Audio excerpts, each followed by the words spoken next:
मैं प्रकाशन चौरसिया, रघुनाथ नगर कॉलोनी, 12 सिवनी, जिला सिवनी, मध्य प्रदेश से। आज हम एक प्रमुख रचनाकार कृष्णचंद्र जी का जीवन परिचय पढ़ेंगे। परीक्षा के दृष्टिकोण से एवं प्रतियोगी परीक्षाओं के दृष्टिकोण से आपका जीवन परिचय अत्यंत महत्वपूर्ण है। तो आइए, और इसके साथ उनके जीवन से जुड़ी हुई कुछ घटनाओं का भी हम यहाँ पर अध्ययन करेंगे। कृष्णचंद्र जी, आपका जन्म 23 नवंबर सन 1914 को स्थान वजीराबाद, जिला गुजरावाला, जो अब पाकिस्तान में है, वहाँ पर हुआ था। आपके पिता का नाम बलदेव सिंह जी था और पत्नी का नाम शलमा सिद्दीकी था। आपकी प्रारंभिक शिक्षा की अगर हम बात करें तो प्रारंभिक शिक्षा जम्मू कश्मीर के पुंछ क्षेत्र में हुई थी और 1930 में आपने उच्च शिक्षा के लिए लाहौर चले गए और 1934 को आप पंजाब विश्वविद्यालय से आपने एमए की डिग्री धारण की। चूँकि अंत तक के इसके पश्चात आप अंत तक के फिल्म जगत से आपका जुड़ाव रहा और 8 मार्च सन 1977 को मुंबई में ही आपकी मृत्यु भी हुई। तो ये था इनका व्यक्तिगत परिचय। आगे देखेंगे रचनाओं की अगर हम बात करें तो आपकी रचनाओं में 32 कहानी संग्रह, 46 से अधिक उपन्यास या नावेल, 15-20 नाटक और कुछ स्क्रीन प्ले, जिनको चित्रपट लेखन भी हम कहते हैं, जिनके वो इन्होंने लिखा है। उसकी सूची अगर हम देखें तो कहानी संग्रह की अगर हम बात करें तो एक गिरजा ए खंदक, यूकेलिप्टस की डाली, ये इनका प्रमुख कहानी संग्रह है। उपन्यास की बात करें तो शिकस्त जो उपन्यास था, इससे उनको काफ़ी लोकप्रियता मिली। इसके अतिरिक्त जरगांव की रानी, सड़क वापस जाती है, जब खेत जागे, हम वहशी हैं, एक गधे की आत्मकथा जो एक व्यंग्य कथा भी है, 52 पत्ते, कागज की नाव, कार्निवाल आदि आपकी प्रमुख उपन्यास रही है।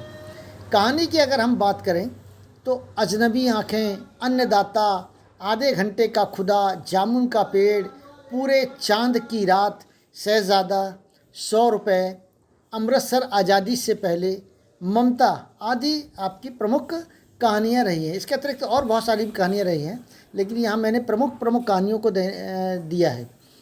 चित्रपट लेखन, तो चित्रपट लेखन की अगर हम बात करें तो धरती के लाल, आंदोलन, शराफत, ममता, बनचली, माँ भूमि, राम भरोसे आदि चित्रपट लेखन का कार्य भी आपने किया है। इसमें मनचली की अगर हम बात करें तो ये काफ़ी प्रसिद्धता मिली, मनचली फिल्म को काफ़ी प्रसिद्धता मिली और इससे केवल फिल्म नहीं फिल्म अकेली लोकप्रिय नहीं हुई, वरन इनकी लोकप्रियता में भी वृद्धि हुई। तो ये उनकी प्रमुख रचनाएं थी। प्रमुख रूप से आप कहानीकार के रूप में ज़्यादा जाने जाते हैं।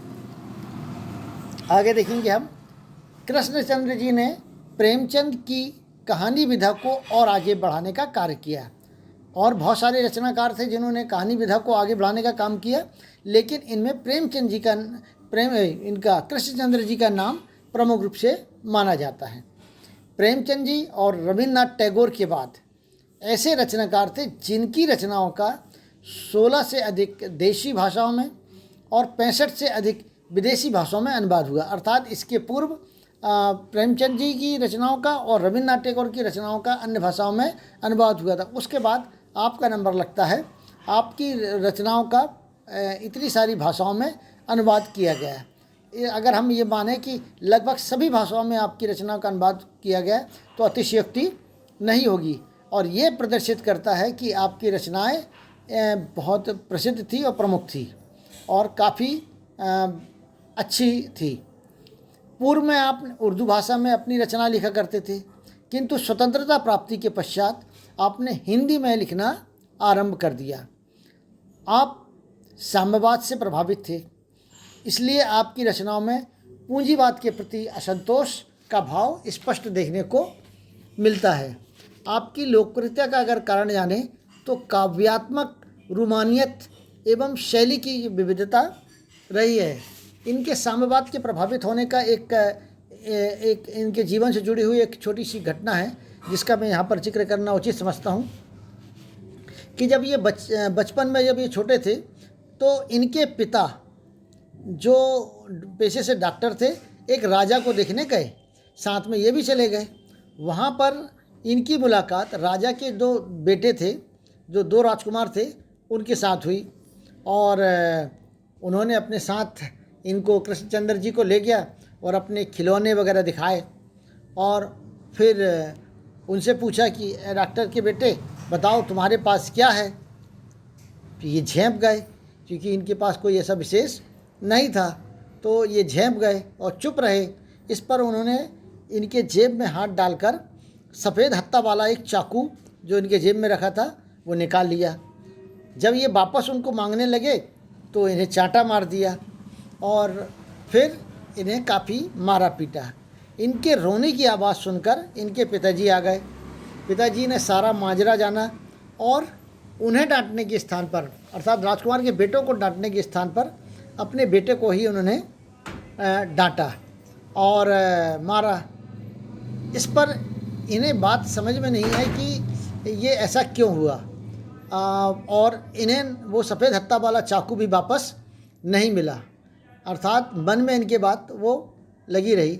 और कालांतर में जब इन्होंने वर्तमान सामाजिक व्यवस्था को देखा तो वहाँ पर भी देखा कि जो पूंजीपति जो अमीर वर्ग रहते हैं वो कैसे गरीबों की धन संपत्ति ज़मीन जायदाद को हड़प लेते हैं और गरीब व्यक्ति चाहकर भी कुछ नहीं कर पाता। ऐसी स्थिति में उन्हें भी एहसास हुआ कि उस वक्त जो वो राजकुमार थे, जो राजा के बेटे थे, वो एक पूंजीपति की भांति थे और ये एक सामान्य जन की भांति थे। और इनके मन में फिर पूंजीवाद के प्रति असंतोष और साम्यवाद के प्रति रुझान देखने को लगा और तब से ये साम्यवादी के एक प्रमुख समर्थक हो गए। भाषा की अगर हम बात करें तो श्री कृष्णचंद्र जी ने अपना लेखन कार्य उर्दू में आरंभ किया, किंतु स्वतंत्रता प्राप्ति के पश्चात आपने हिंदी में आरंभ कर दिया। आपकी भाषा साधारण बोलचाल की खड़ी बोली रही। सरलता, सुबोधता एवं सजीवता आपकी भाषा के प्रमुख गुण रहे, ताकि सामान्य जनता को इनकी रचनाएं सही तरह से समझ में आ जाएं। आपकी रचनाओं के शब्द चयन भी बड़े सटीक रहते थे। भाषा में हिंदी, उर्दू, अंग्रेजी आदि भाषाओं के शब्दों का बाहुल्य था और इसका कारण ये था कि अंग्रेजी में आपने एमए की डिग्री हासिल की तो अंग्रेजी भाषा से भी आप अच्छी तरह परिचित थे। उर्दू में इसकी पूर्व रचना लिखा करते थे तो उर्दू के बहुत सारे शब्दों का भी आपको अच्छा ज्ञान था और हिंदी में लिखना आरंभ कर दिया था। इसलिए इनकी भाषाओं में हिंदी, उर्दू और अंग्रेजी शब्दों का बाहुल्य देखने को मिलता है। रचनाओं में तत्सम, तद्भव एवं देशज शब्द भी देखने को मिलते हैं। इनकी रचनाओं में ऐसा नहीं कि हिंदी और उर्दू, बाकी स्थानीय जो शब्द थे और संस्कृत के शब्द भी देखने को मिल जाते हैं। आपकी रचनाओं में जहाँ एक ओर मुहावरेदार भाषा का प्रयोग है तो वहीं दूसरी ओर हास्य एवं व्यंग्य का पुट भी दिखाई देता है, अर्थात रचनाओं में हास्य और व्यंग्य का पुट दिखाई देता है और व्यंग्य के माध्यम से इन्होंने वर्तमान व्यवस्था पर कठोर प्रहार भी किया है, जो इनकी रचनाओं में स्पष्ट परिलक्षित होता है। इस तरह सामाजिक विषमताओं एवं कुरीतियों पर आपने चुटीला एवं तीखा व्यंग्य किया है। वर्तमान में आपकी पाठ्यपुस्तक में जो पाठ जामुन का पेड़ है उसमें भी हास्य व्यंग्य आपको स्पष्ट रूप से देखने को मिल जाता है और ये भी समझ में आ जाता है कि वर्तमान जो व्यवस्था थी उस पर मतलब कैसा प्रहार इन्होंने किया है। आगे देखिए, शैली की अगर हम बात करें तो कृष्णचंद्र जी साम्यवाद से प्रभावित थे। इस कारण से इनकी रचनाओं में पूंजीवाद व शोषक वर्ग के प्रति असंतोष का भाव देखने को मिलता है और इनकी शैली भी उसी से प्रभावित थी। नंबर 1 है वर्णनात्मक शैली, अर्थात इनकी रचनाओं में वर्णन प्रधान थी शैली का प्रयोग किया गया। दूसरी है हास्य व्यंग्य शैली। इनकी रचनाओं में हास्य व्यंग्य शैली का स्पष्ट परिलक्षित होती है, अर्थात अगर हम देखें तो अधिकांश रचनाओं में हास्य व्यंग्य के माध्यम से इन्होंने साम्यवाद का समर्थन और पूंजीवाद का विरोध किया और वर्तमान जो आर्थिक विषमताएं थी उनका इन्होंने स्पष्ट उजागर किया और यथार्थ स्थिति समाज में जो थी उसको व्यंग्य के माध्यम से इन्होंने प्रस्तुत किया है। तीसरी है मनोवैज्ञानिक शैली। आप एक बहुत अच्छे मनोवैज्ञानिक जानकार भी थे और इन्होंने जो गरीब मध्यम वर्ग की जो मनः स्थिति है उसका अच्छे से अध्ययन करके उन्होंने रचनाएं लिखी। चौथा है संवाद शैली। इनकी रचनाओं में संवाद शैली भी देखने को मिलती है। और पांचवी है यथार्थवादी शैली, अर्थात ये अपनी रचनाओं में यथार्थता का दर्शन कराते हैं और यथार्थवादी शैली इनको देखने को मिलती है। आगे हम देखेंगे साहित्य में स्थान। आपने प्रेमचंद की कहानी विधा को नई ऊंचाइयों तक पहुंचाया, अर्थात प्रेमचंद की कहानी विधा को अन्य बहुत सारे रचनाकारों ने आगे बढ़ाने का प्रयास किया था, इनमें आपका नाम प्रमुख है। वैसे तो आपने उपन्यास, नाटक, रिपोर्टाज, लेख आदि अनेक विधाओं में कलम चलाई, किंतु आपकी पहचान एक कहानीकार के रूप में सर्वाधिक हुई, अर्थात एक प्रमुख कहानीकार के रूप में आपका नाम ज़्यादा प्रसारित है। आप प्रगतिशील एवं यथार्थवादी नज़रिए से लिखे जाने वाले साहित्य के पक्षधर रहे, अर्थात आपका ये मानना था कि जो यथार्थ है उसको प्रस्तुत करना साहित्य का एक प्रमुख कर्तव्य भी है और ये इन्होंने उसी यथार्थवादी नज़रिए से अपनी रचनाओं को लिखने का प्रयास किया। आपने सामाजिक विषमता व आधुनिक समाज, भारतीय समाज में यथार्थ रूप को अनावृत किया, अर्थात जो सामाजिक विषमता हमारे भारतीय समाज में थी और जो सामाजिक विषमता के साथ साथ आर्थिक कमजोरी जो थी उन सबको इन्होंने अपनी रचनाओं में उजागर करने का प्रयास किया है, यह अनावृत करने का प्रयास किया है।